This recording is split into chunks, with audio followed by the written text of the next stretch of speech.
Then after that, we'll have lunch, and we're going to have a showcase of our Nandoka Uhurus on the stage. Nandokas is the name that we give our staff. So I'm a Nandoka. My name's Kirsty. I'm from the marketing department. And we had an internal talent search competition, and we've got some emerging talent in the Nando's restaurants, and they'll be showcasing at lunchtime. So I hope you enjoy your burgers to the sound of Nando's.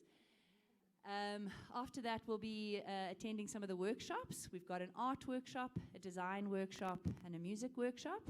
And you'll be able to go to one or two of them, two of them, based on numbers. It's first come, first serve. So there's a mosaic workshop, there is a block printing workshop, and there is a meditation and drumming workshop. It's all about tools to help you survive this creative landscape we find ourselves in. So after that, we're going on a creative tour of Constitution Hill. There's some amazing spaces here, one of them being Flame Studios, the other one being the Truth to Power Lounge. And the last part will be the Transvac Studios, where a whole bunch of creatives have been given space to run their businesses from, thanks to Constitution Hill. Your ticket allows you to attend the evening session as well. There we're going to have a showcase of music, of poetry, of dance, and finally there'll be a film screening. So you're welcome to come back and enjoy the evening session as well. So before I hand over to the panel, just to let you know, from a Nando's perspective, obviously we're very famous for selling chicken, and there's obviously always the question, why art and design and music, and why does Nando's invest in creativity? We've been around for 34 years, and we've actually always had a very long-standing relationship with creativity. Well, most of you know us for our amazing ads and our Voice of the People commentary. But in 2001, we really decided that we needed to do something a little bit more meaningful from a creative perspective. And so we started to partner with creative organizations, one of them being the Spear Arts Trust, which you're going to hear from today. Here's Myrna from the Spear Arts Trust. You know, at the end of the day, Nando's knows chicken, so we need to partner with the right people. And we've partnered with Spear Art Trust from the art perspective. We've partnered with Tracy Lee Lynch, who's our design curator and head of our design program, because she knows design and designers. And we've partnered with Bridges for Music. Bridges for Music is a college that is in Langa in Cape Town, and it's all about, these are experts that know how to develop emerging talent.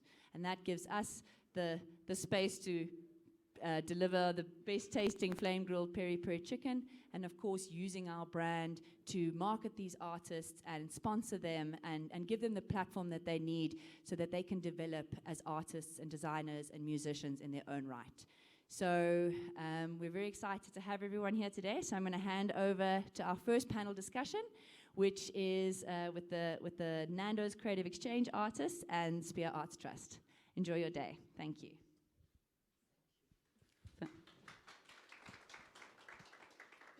Thanks, Kirsty.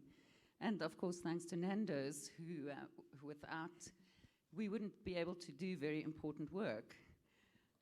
I'd like to welcome you all here today, and also for actually showing up, for having made the decision to grow and participate in the creativity that our wonderful country is bound with.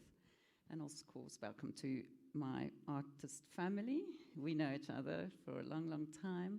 These guys had participated in the Nando's Creative Exchange in past years. We also have 2021's Nando's Creative Exchange artists joining this session on this side. All right, let's jump into the discussion. We're going to talk about resilience. Resilience is the ability, human resilience is the ability to withstand adversity and bounce back from difficult life events. Does that mean that people that are resilient don't experience stress or emotional upheaval or suffering? No, it means that they experience a lot of that, but they work through it. And the author Angela Ducksworth would call that true grit. Last night's panel discussion at the Basha Uhuru Media event focused on cross-sector relationships to sustain the creative economy. And one of the underlying requirements that come to mind is that of resilience. Do we have a resilient, sustainable sector? Do we have resilient, sustainable individuals in the creative sector? How has the COVID pandemic affected this? Has it made us stronger? Has it made us weaker? How do we imagine a resilient future? Without even daring to leap into the term of sustainability, I wonder whether everyone thinks of the same things when we talk about resilience as artists. Are we talking about physical or economic resilience, or mental health and wellness resilience? Are we talking about finding meaning in adversity, resilience in relationships, resilience as the growing of network capital and the power that gives us? What does the word even mean, given the massive challenges, the grief and the loss that our sector has sustained just over the last 2 years? The pandemic has exposed such massive inequalities, but it feels that we all remain prisoners of hope. Perhaps that is resilience. Given the South African challenges of inequality, poverty, unemployment, I believe we are a highly resilient country. In particular, our youth demonstrated on a daily basis, resilience is a lived experience. When I think of resilience and agility in the face of adversity, I like to think of Muhammad Ali's great fight against George Foreman, the rumble in the jungle in Kinshasa, what was then Zaire and is now the DRC. So today, welcome, Nkosinati Nati Kue. Thank you, thank you. Wanda Martinez, Robin Pretorius, and Fani Bass, all the way from Cape Town. I'm so sorry you couldn't join us in person. Where's Fani? Hello, Fani. We can't hear you. Is Fani's sound on? My sound is on. I'm here. Now we can hear you. Hi, Fani. Oh, yay. Hello. Hi from Cape Town. Welcome. Each of these artists is a gloriously different creator. They all approach their work from different backgrounds and artistic expression. So I'm going to ask them a few questions and just let the conversation flow. Nati, I'm going to start with you. In the pre-work for today's chat, we spoke about resilience and heritage and religion, which is an important aspect in your work. So could you talk a little bit about that and how your art fits into being resilient as an artist? Okay, so for me personally, when I approach my work, I'd say that you know, within the work itself, I do shine a light on what resistance. What's the other word? Resilience. My work is about resilience because, you know, art usually imitates life, and whatever I depict on the work is, you know, is a depiction or a piece of my life.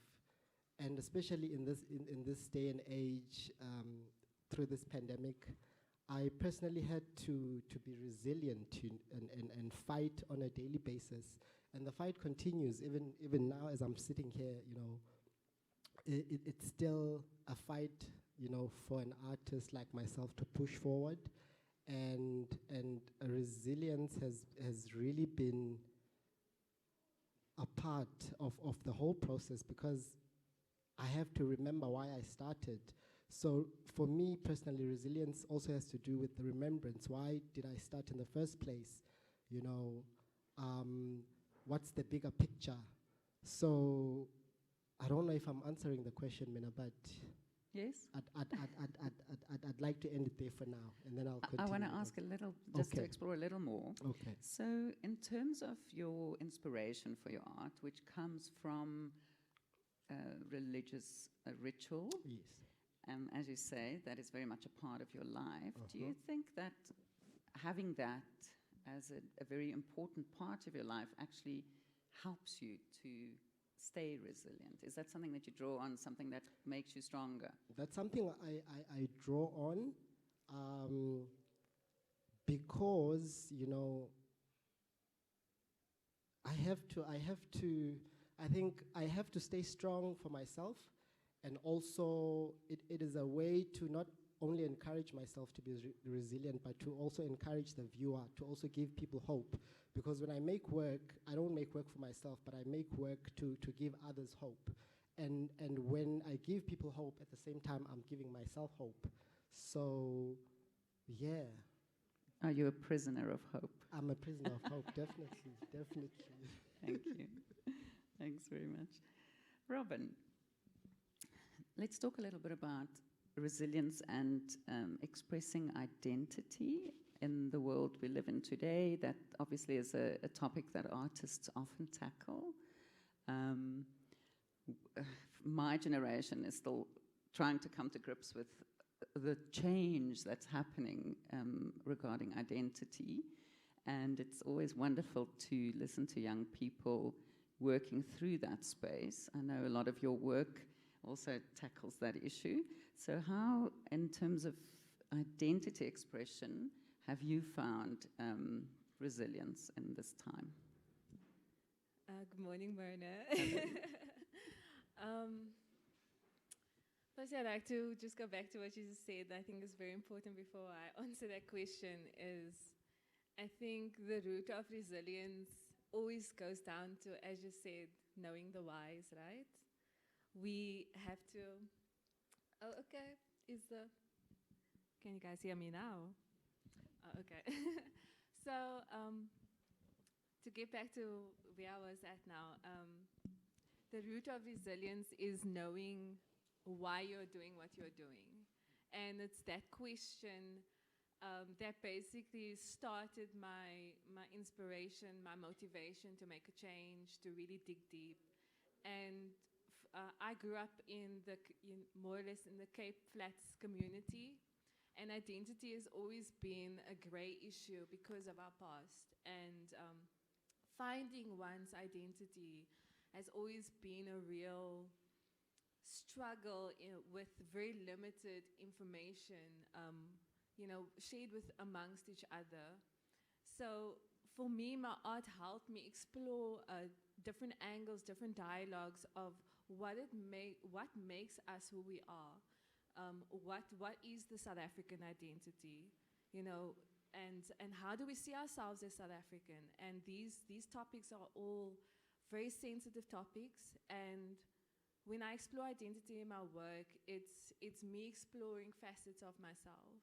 When I have conversation with with another person, and I hear the experiences, I try to grasp on relation. What do I relate to?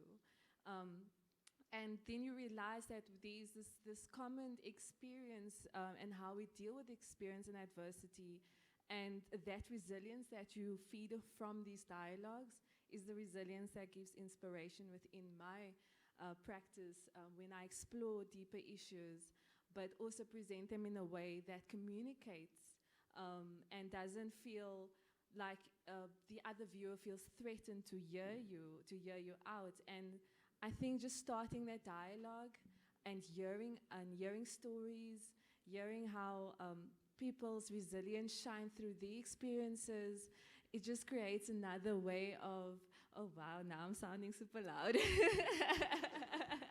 I'm so aware now. But basically, to wrap it up, I find resilience through my work, through having these conversations, from learning from how other people explore their experiences. And I think it's these dialogues and these conversations that help me explore in a correct way, in a healthy way, that is not in detriment to myself and how I have inner dialogues. I'm not sure if that makes sense. Okay, cool. Thank you. Is there anybody from the panel that would like to, not from the audience, sorry, from the panel, that would like to add to that? Yes, good morning, everybody. Thank you for coming. First, we want to thank the panel and everybody responsible for getting us here. It's quite a journey as an artist to get from one point to the other. Resilience and its entities, I can't answer into that question. What I feel I can do is I stand for it. I stand in the face of diversity. I'm here. I do what it takes. I don't want the condition to condition me, because that is often what happens. You understand something and then it conditions you. And I'm afraid to condition me by simply answering into something which concerns more than just me. So when I work and when I talk about resilience, I find I am here now, and that matters. So everything that brought me here is in context of resilience, and that's how I face my tomorrows. Thank you. Thank you. Thanks very much. Fani, did you have anything to add? I think it's a wonderful topic that we're also looking at. A lot of people have spoken about resilience in the past, but Wanda was really touching on something I found with resilience is that it's also very much about inhabiting the present moment and listening and looking, and that's one of the things we as artists do the best. We're always very aware and very quiet, much like I've been for the past few moments. Yes, thanks. All right. Continuing the discussion that we had before with Robin, let's touch a little bit on physical and mental health. Did you want to explore a bit about that? Yeah, do we have all day? I find I had this conversation in the car actually on our way here, and what I would like more this is what I experience at the moment within my creative community. Is yes, we're going through this global event and stress and resilience and all these things that are affecting us. It's kind of making us a little bit unstable. We need to find grounding. And but we're also desperate at the same time to make things work, you know, and also to survive. So I think the topic of mental health is not shared as often as we should amongst each other, because there's a lot of stresses when it comes to creative. From personal experience that I can speak from, we are very cerebral beings when we are working. We're constantly in the moment, as Fani said. We're in the moment constantly. We're always exploring, always thinking. Even when you're talking to someone and you're thinking already a painting that you're going to do next week and how you're going to form things, you know, is constantly thinking. And this puts a lot of pressure on the creative mind. And you get to a point where things get overwhelming and you're on this peak of production. And it's very important to also, as you take care of your work and your body, you need to take care of your mind. And as our careers go, there's seasonal moments. You know, we get our peaks and we get our lows, and it's all in different contexts. But it's basically that pattern. And we have to make things work when it gets quiet, and you know, and go with the ride when it gets a bit busy. But I think for me, what was hard for me was firstly the transition of the lull that suddenly happened after COVID, and you're like, okay, now I have to check the industry, now I have to check your clients, now I have to check your work. Everything needs to now double check, turn every stone. But then I realized I haven't checked my mind yet. And I think when we are so oversaturated with ideas, we can't see the core idea very clearly, and we sometimes lose track on why we're doing what we are doing. And in those moments, when I found myself in that moment, for myself, I love nature. And I always advise like my fellow artisans or artists in my studio also, like, take time for yourself out as well, you know, and you know, do something totally different. Get that break away from overthinking and creating, or something that you also enjoy, just so you can give yourself a bit of a breather, and so that your mind can also recollaborate itself again, so that when you do step into production mode, it's almost like your brain had a breath for a change, and then you can start exploring your ideas in a more, I won't say relaxed, because you'll still be a bit stressed, but you would have allowed yourself to kind of silence a bit of the noise, and then you can continue. And for me, when I saw myself like in a space of like, okay, what next? I thought to myself, let's upskill. you know, let's read a book, let's watch something totally different, let's, take a hike, let's, observe our surroundings, let's take in, something that's totally different and be inspired again. I feel that our work as creatives, what inspires motivation is experience. And when we diversify our experiences, we get inspired. And it's that core in creativity that we have to maintain. A lot of the work is maintaining motivation. So, and motivation comes, from inward dialogue, and that's why for me, when it comes to mental health, it's very important to also prioritize that as you would with creativity and production as well. Yeah. Thank you. I'm careful with my mind. No, you're the pro at that, actually. It's like, where's Wanda? No, he's in the mountains. Yes, I am. I have the luxury of escapism. I have two things going all of the time. It's almost three. I stay in the forest, but I rent a nice studio. And so I have the luxury to reassess myself.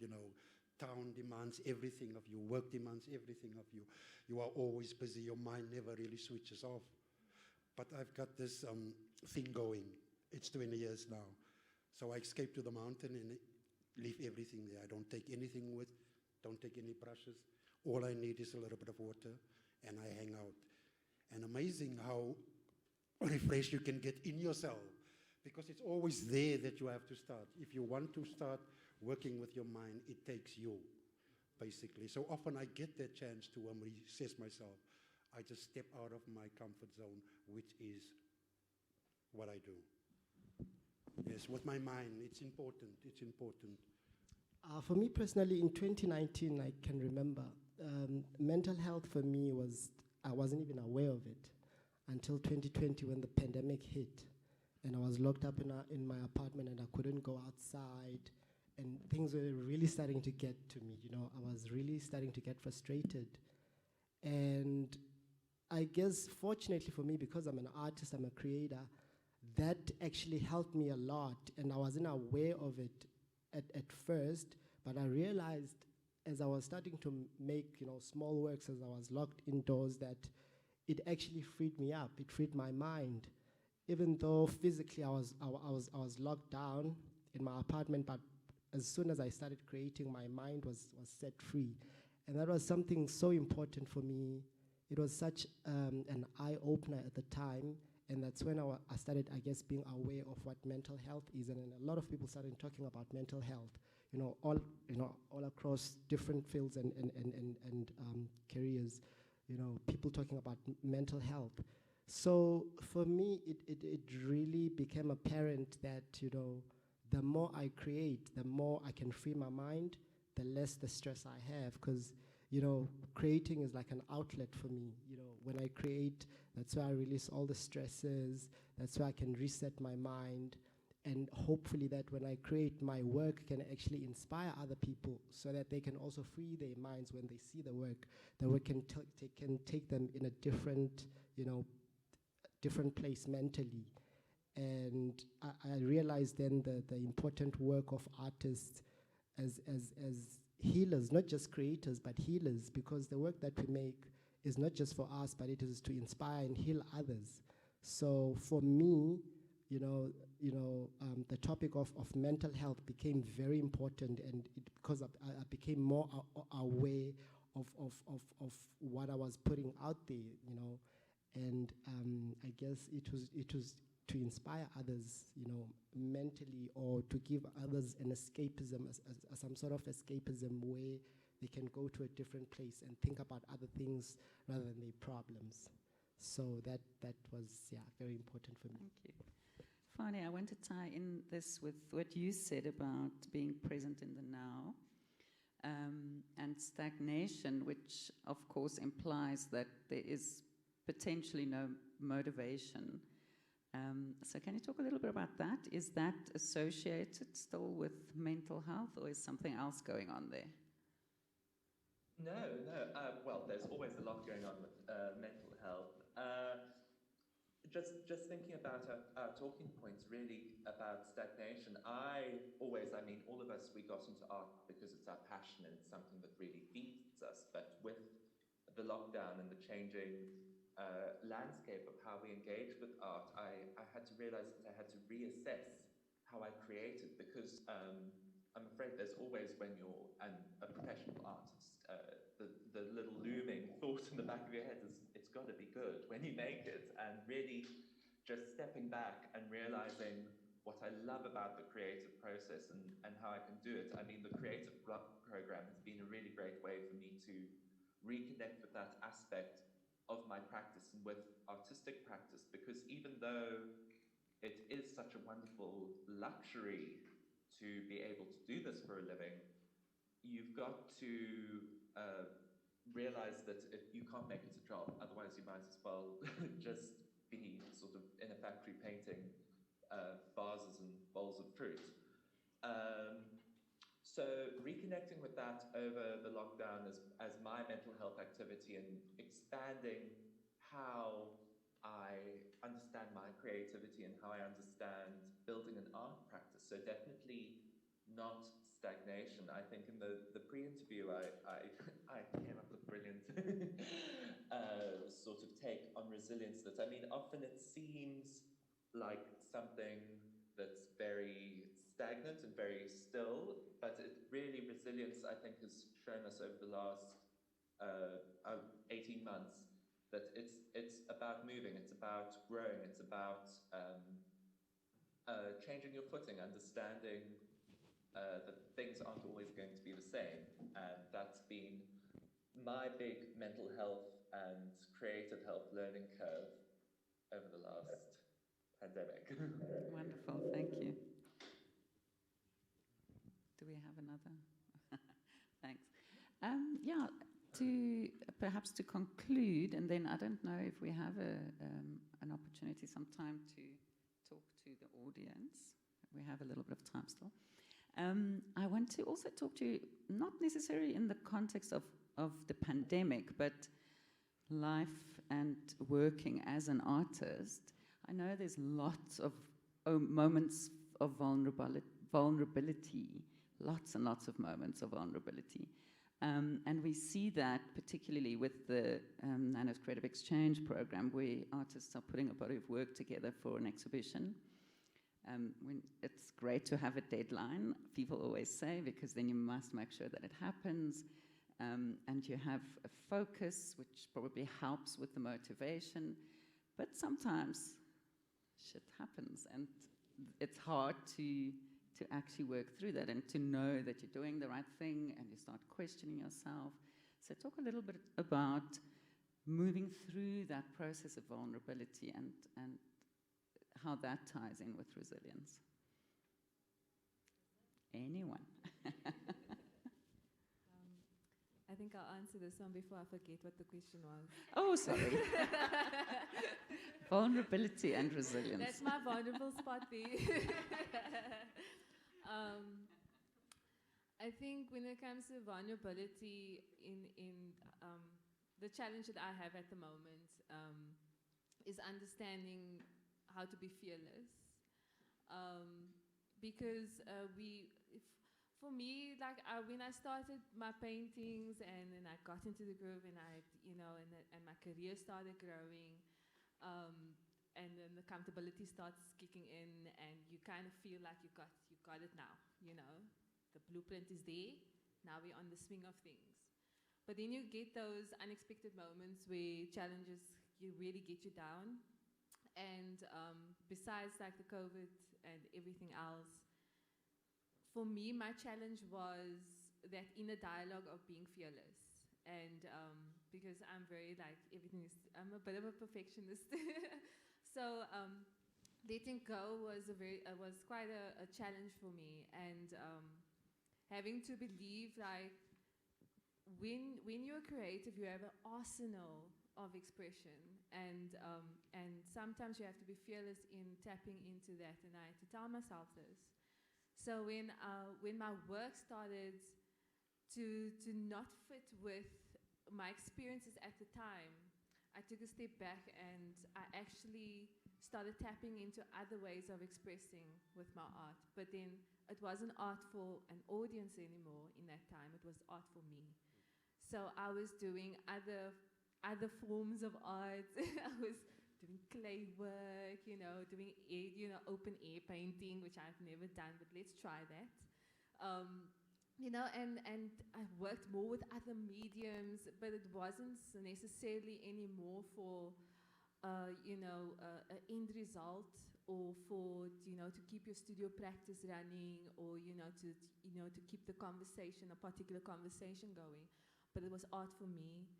And for me, that really helped me in those moments, is when I really started tapping into that part which I'm fearful of tapping into sometimes, because I hate disappointment for myself.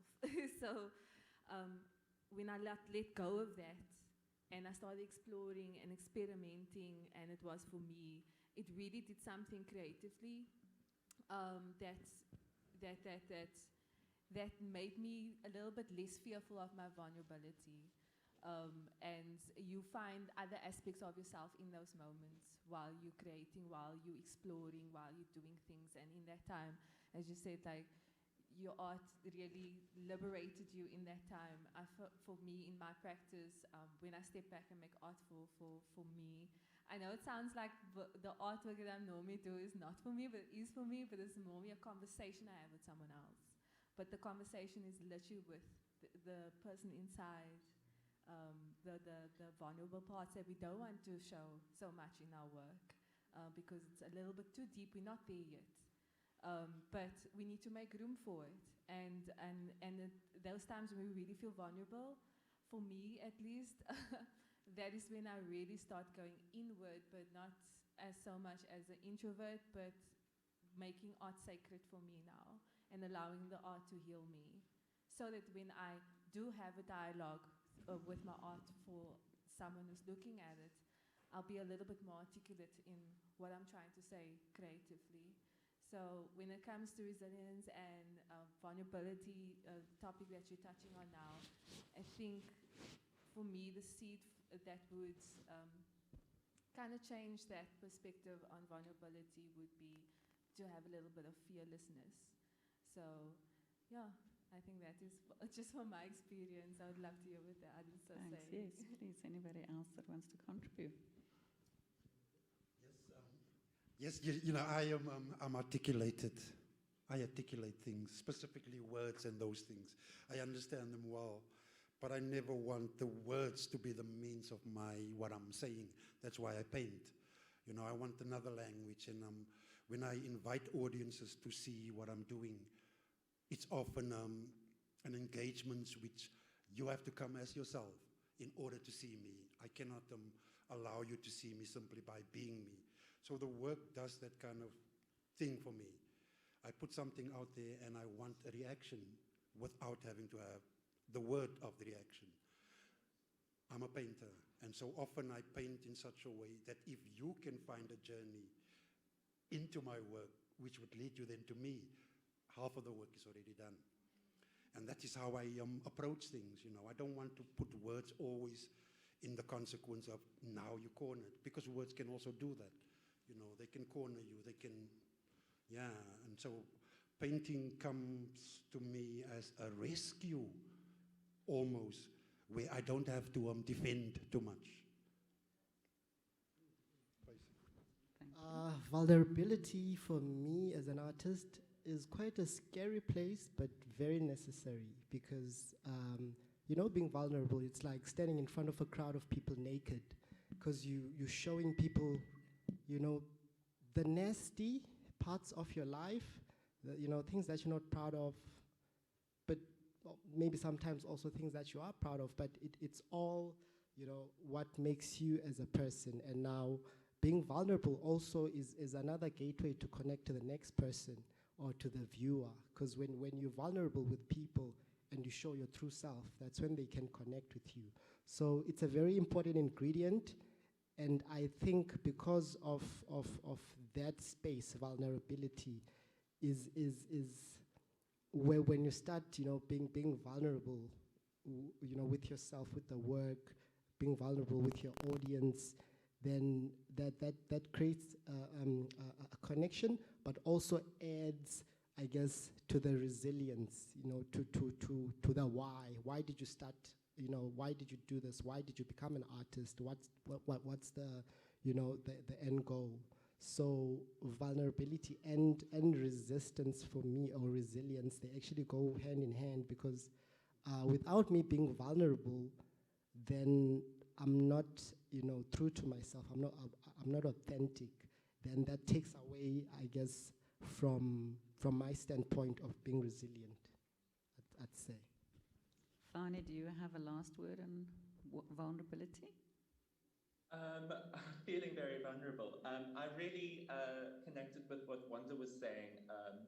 Unfortunately, not feeling that articulate myself this morning, but I love this idea that's coming up from all the panelists about conversation and connection, and how it's a way, painting for us is a way of opening up and using non-verbal ways to really initiate a more sincere way of connecting with communities and viewers, and starting new conversations and new ways of thinking and interacting. And that is incredibly frightening for me.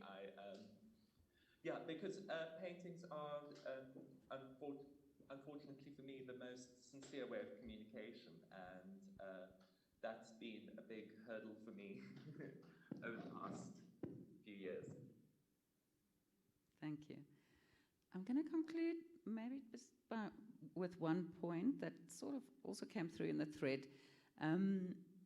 back to COVID, I suppose. But we find a lot of times that artists are quite isolated within their own practice, and COVID obviously made that a lot worse.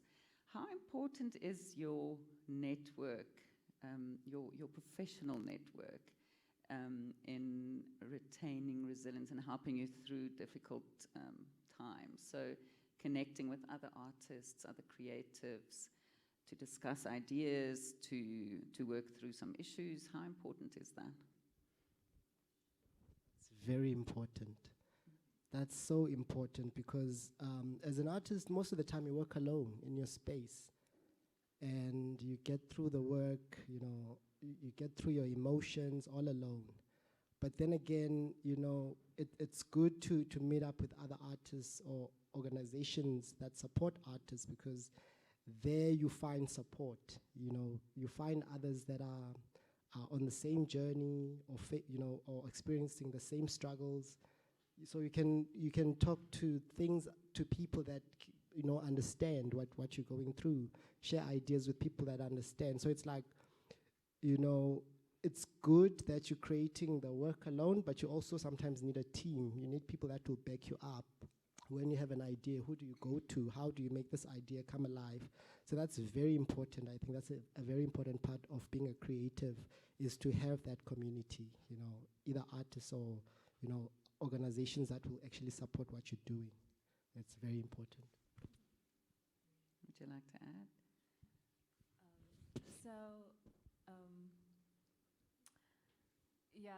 So when it comes to, sorry, I'm overthinking now.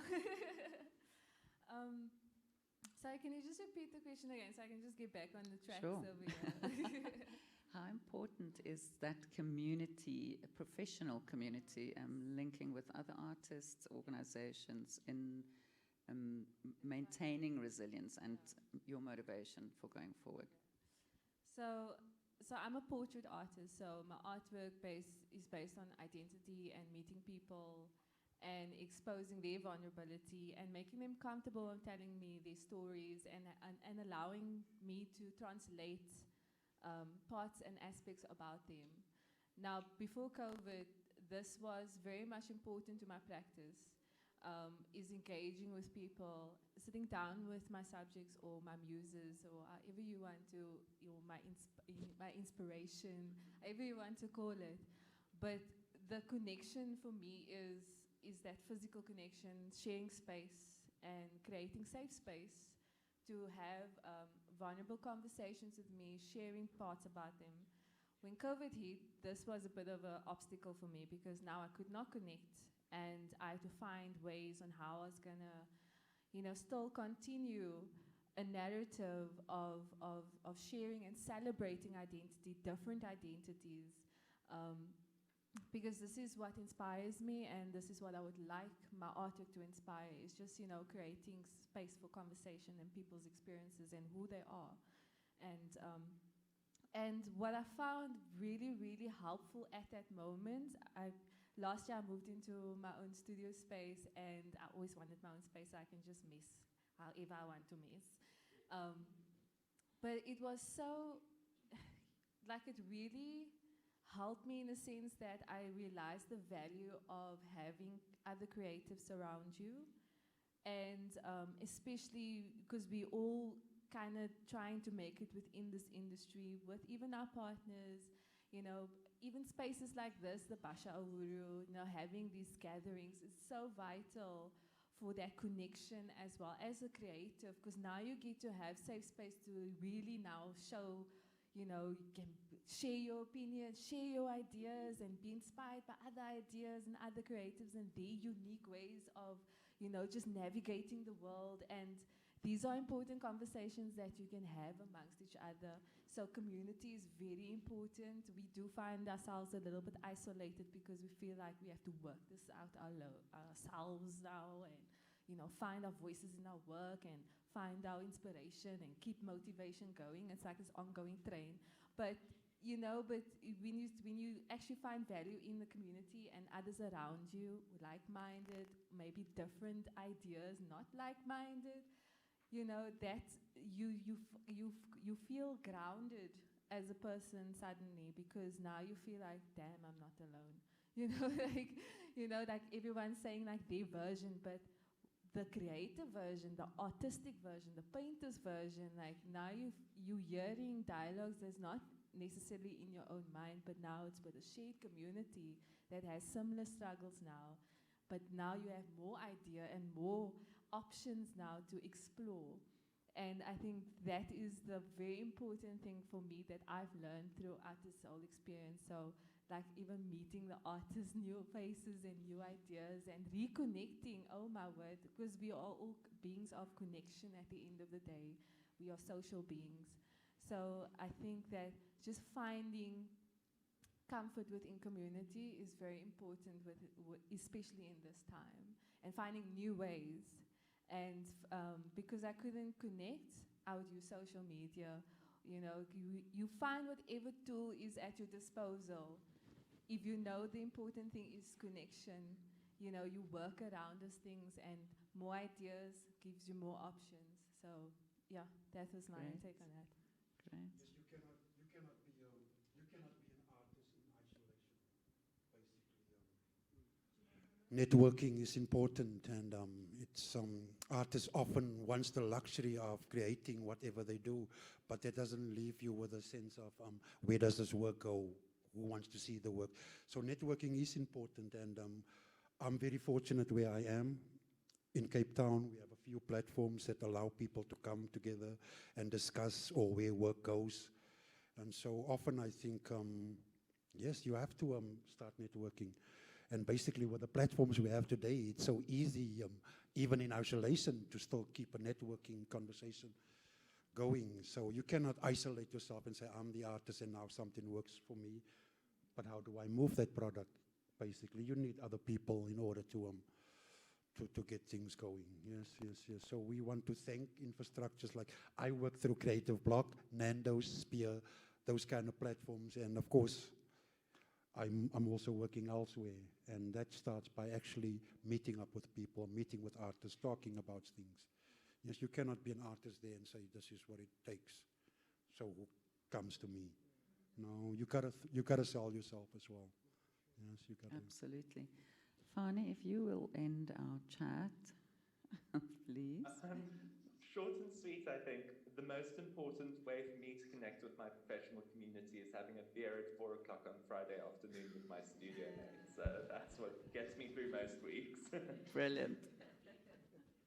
Thank you. Thank you to the panelists. We do have 10 minutes for questions if anybody would like to ask any of our panelists. Do we have a mic to share? Oh, you can. I'm sorry, I could have walked like 2 meters. Social distance. Yes, yeah. Hi, everyone. My name is Michael. I run a homeware design studio called Michali, which I started in lockdown. And what I found was starting something so artistic and creative, I felt so alone within the pandemic. And I'm in a family that can't draw straight lines with a ruler. So I'm the only creative. And I recently also picked up my paintbrush again after 10 years, and I started, expressing my mental health through that, and just as a way to calm. But what I wanted to maybe throw out there is maybe if you have comments around the resilience of starting, the resilience of being an emerging artist when you don't maybe have that network to talk to or to pull on. And the resilience of also when you start, you also have to make money. How do you start to make that money? Because when that doesn't happen, the resilience needs to be even stronger, right? Because as a creative, we think the world must love our work, but then no one buys your work. And then you take it so personal because you're standing there, as you say, naked in front of everyone, and the reaction's like, ew. So I want just to throw that out to see what is the resilience around starting. Coffee first. Have a good coffee. Just starting is always difficult. It's always difficult to start. Specifically, you have no idea what you're up against. But again, art allows you the luxury to just carry on, make yourself known for what you want to do. And it's only in that action that you actually get the reaction. When you're sitting down and you think, okay, where do I go? That's the starting point. Just don't go back, because all of that energy would mean nothing then. So just carry on, have your coffee, whatever you have in the morning, and keep on walking. The good road. The good road. I think starting is actually the most daunting thing. But once you get over starting, once you get started actually with the work, it gets easier as you progress. And I think the more you progress, the more then you start having confidence in yourself. The more you build up the body of work, the more you have confidence in yourself. The more people you are allowed to see the work and give you like a crit, that also builds up on your confidence. It might also give you a sense of direction of where you need to go. But I think just starting is very important, and you just have to keep it moving. Get yourself around, like-minded people, like sort of like a like-minded community, and because that's also encourages you not to stop. It actually encourages you to keep going when you see others, doing a similar thing that you're doing, or tackling similar problems that you're tackling. Then it gives you confidence to keep on going. And I think the more you involve yourself in exhibitions, things like exhibitions and workshops, the more you learn, the more your mind opens up, the more you build up your own community. And that's a very big part of being a creator, is having a community, that can back you up, or a community that you can be a part of. That's also a very big factor in one not stopping, on the journey that they started. So I think just start. Once you start, then it gets easier. Fani, did you want to add something? Yes, I'd love to. Hi. Well done, Michael, picking up the paintbrush. First step, hardest hurdle for most of us. When I came to Cape Town from George, and I was just stunned to see that people can paint things besides windmills. And I found getting started, the best thing for me was to sort of like separate myself from like a public persona and just go to every opening you can, and you have to sort of psychotically introduce yourself to the artists, the gallerists. Sitting handing out white wine is like the most horrible job, but it's wonderful if you just go up and say, hi, this looks great, wonderful curation, da da da da da da. And that's really helped me make my first few contacts in the industry, and just keep making the paintings, keep posting them, keep going, because eventually you're going to find the thing that sets you apart, and people will respond to that, and you've just got to keep your eyes open and keep going.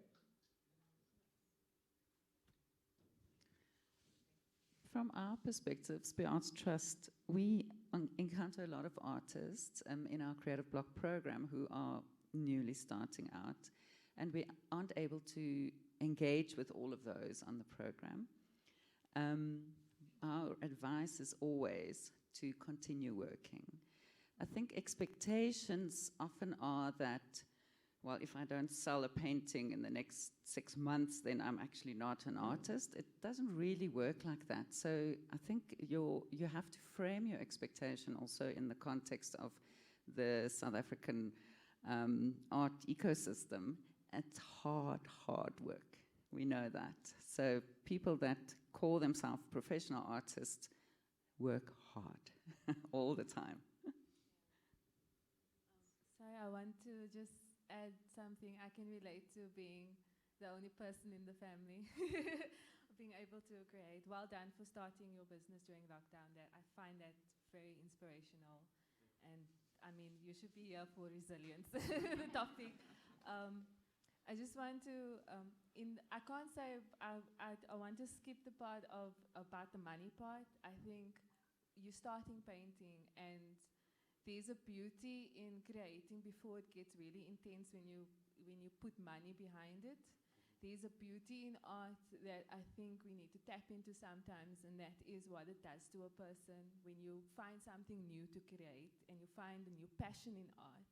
I mean, that's the passion we're trying to keep throughout our careers, is that beginner passion, you know. There's that newness of like that self-healing. So my advice to you would be, we're living in an information era. Information is so easy right now compared to back then, where you had to, you know, physically find a place where you can develop your skill. So just enjoy the art of the act of painting. Find what in painting is it that you enjoy. Read up about it, read bios, see other online, listen to testimonials, see what's out there in the world in that particular interest, and really grow, because it's those experiences of allowing to see outside of what you're actually creating as well. You get so inspired, because you get inspired by people who've been doing it for a while, and you're starting out, and then you see possibility, and that is the driving force of the newness.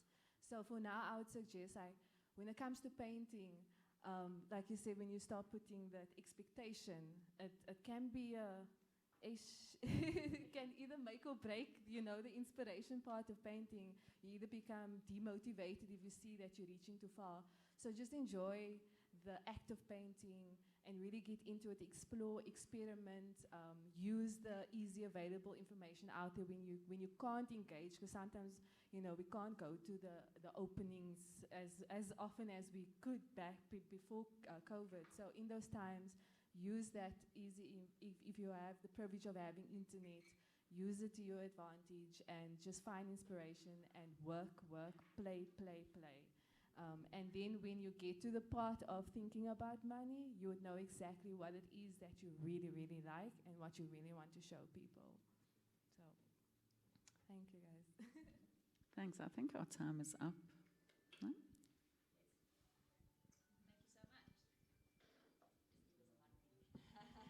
Thank you so much. Thank you, Myrna, and to our Nando's Creative Exchange alumni, and for sharing your journey and hopefully inspiring a lot of people out there today. And thank you for your questions. All right. Next up, we have our next